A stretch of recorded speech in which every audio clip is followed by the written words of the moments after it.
Menulis tanpa ide sebenarnya adalah judul buku saya yang terbaru.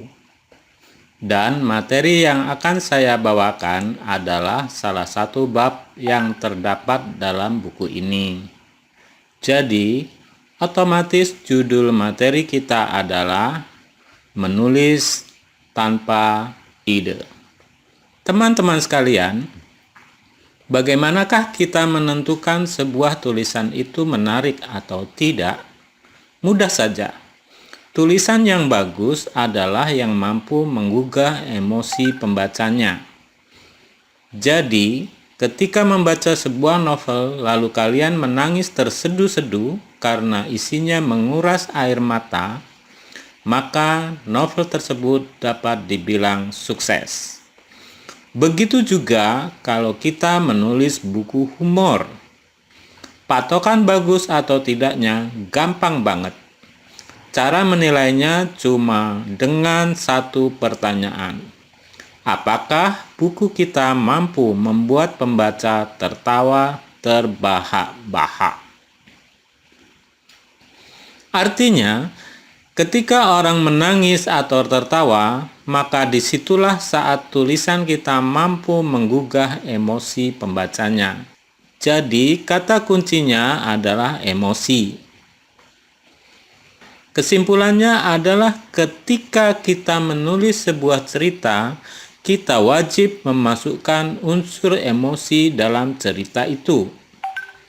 Sayangnya, pelaksanaannya ternyata tidak semudah itu. Ketika kita ingin menulis, seringkali kita gak punya ide. Orang-orang banyak yang mengistilahkan kondisi ini dengan writer's block. Nah, untuk mengantisipasi hal ini, ada dua hal yang bisa kita lakukan. Satu, memanfaatkan emosi. Caranya sederhana,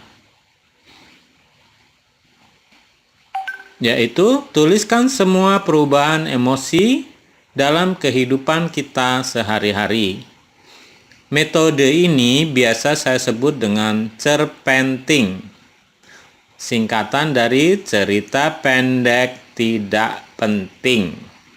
Cerpenting adalah metode menuliskan peristiwa-peristiwa remeh yang terjadi di sekeliling kita. Meskipun ceritanya sepele, tetapi ternyata kita tertawa atau terharu atas peristiwa itu. Dengan kata lain, emosi kita tergugah. Jadi, tuliskanlah peristiwa tersebut.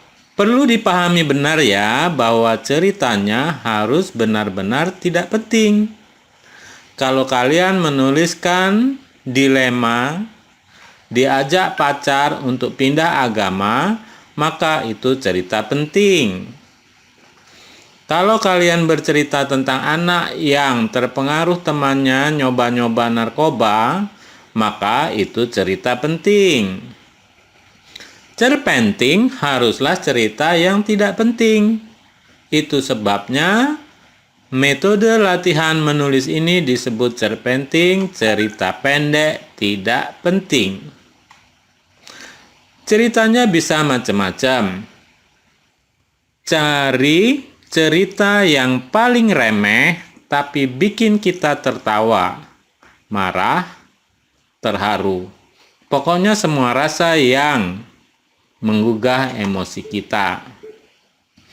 Misalnya, yang punya anak kecil pastinya sering ngakak melihat kelucuan anaknya, ya kan? Atau kita lagi naik motor, terus kehabisan bensin. Sementara kita juga lupa bawa duit karena nggak sempet ke ATM. Udah jauh-jauh dorong motor, pas sampai ternyata mesin ATM-nya rusak. Ngeselin kan? Tuliskan. Atau kalian mau cerita horor waktu dikejar-kejar oleh kecoa terbang. Pokoknya pengalaman remeh apapun yang kalian alami selama itu menggugah emosi. Tuliskan. Terserah kalianlah apa yang mau ditulis. Intinya, apapun yang menggugah emosi, tuliskan.